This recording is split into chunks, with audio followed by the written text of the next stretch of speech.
Are you looking for the best cameras for travel in 2024? In this video we will look at some of the 4 best cameras on the market.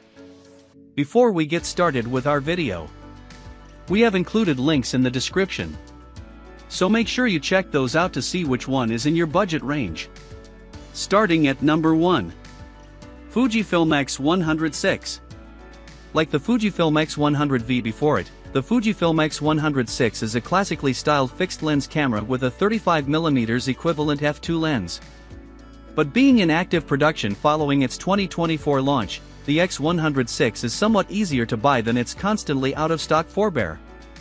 Updated with in-body image stabilization rated at up to 6 EV of correction and a 40MP BSI CMOS APS-C X-Trans sensor, the X100VI is a significant upgrade over its predecessor despite looking virtually identical. And those improvements in part explain the X100Vi's $200 increase in list price to $1,600. Like its older brother, the X100VI isn't the smallest or most inconspicuous camera, but its fixed focal length means you develop an eye for the photos it'll take, essentially making it a better quality, more engaging alternative to snapping away with your phone.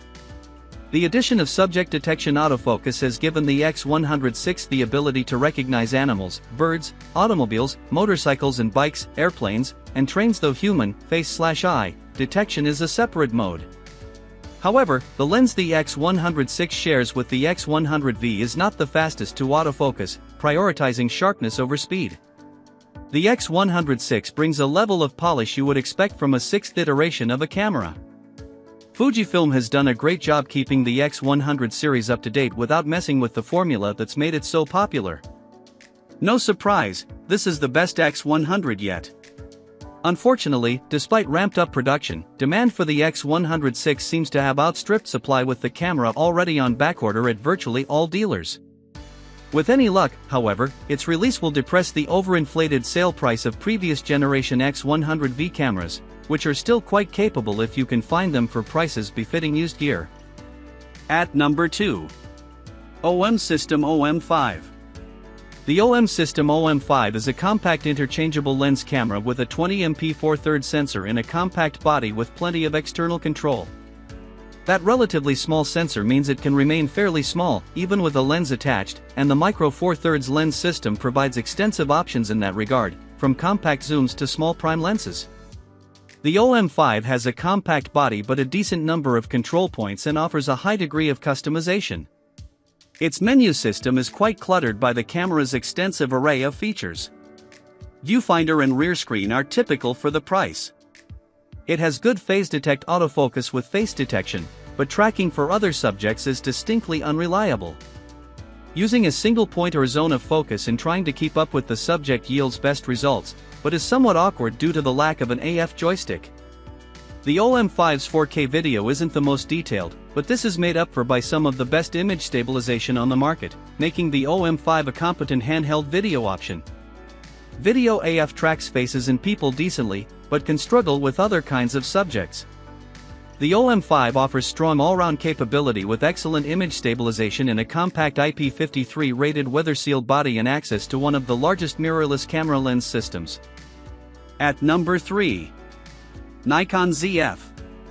The Nikon ZF is a classically styled full-frame camera built around a 24MP full-frame sensor that's used by many of its peers. The angular 80s style body isn't the most comfortable to hold in your hand for extended periods, but the lack of stick-out grip makes it smaller than many of its rivals, making it a tempting travel companion.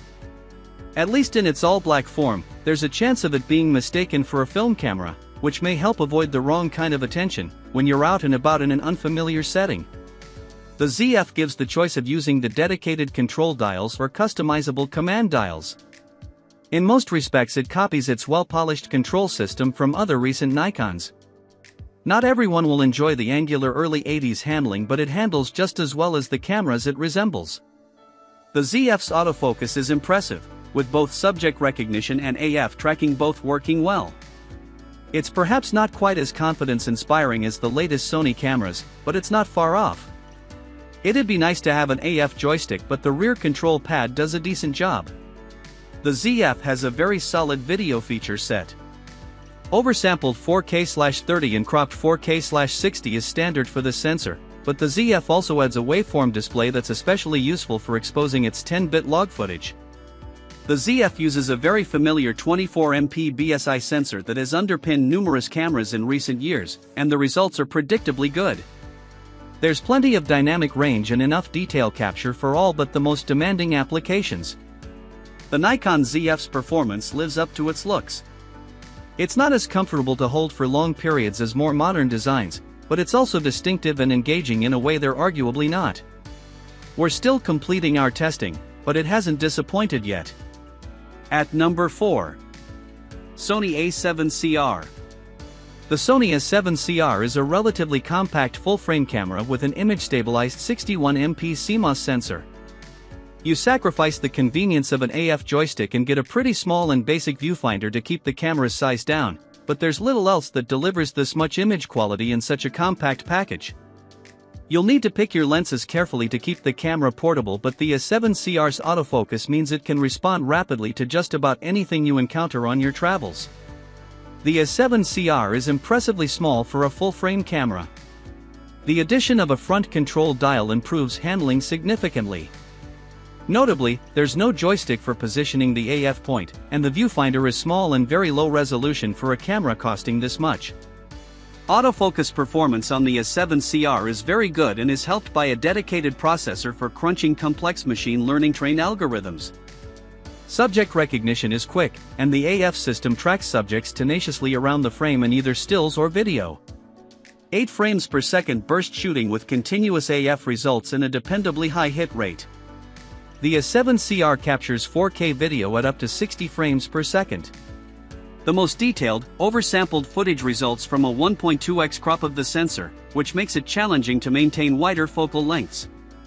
Auto-framing mode uses AI algorithms to mimic the way a camera operator might punch in on subjects, keeping them framed and in focus. The A7CR's 61MP sensor can capture a lot of detail, putting it ahead of most full-frame rivals, though it is a little noisier in low light. JPEG colors are pleasing, and excellent sharpening makes the most out of the 61MP sensor. RAW files provide plenty of latitude to pull up shadows at base ISO. The A7CR delivers impressive results for its size. It essentially provides the same level of image quality, and most of the same features, as Sony's A7RV, but in a smaller package. In exchange for the small size, you make a few compromises, like no AF joystick, but if you're looking for maximum resolution in a travel-sized body, the A7CR is tough to beat.